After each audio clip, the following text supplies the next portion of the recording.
Today we'll be doing an unpacking video on the Fanvil i23s IP door phone.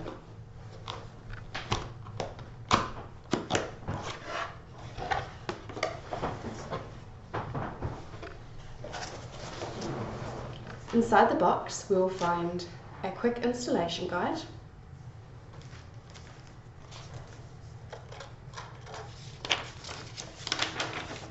a mounting diagram, prox cards,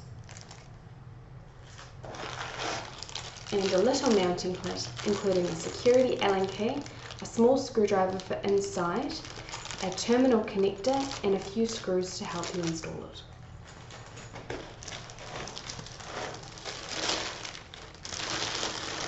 And our i23s IP door phone. The Fanvil i23s IP door phone is equipped with a press button for calling, a prox card reader, a full keypad. This is a IP65 rated and solid K10 rated unit. It is weighty and heavy.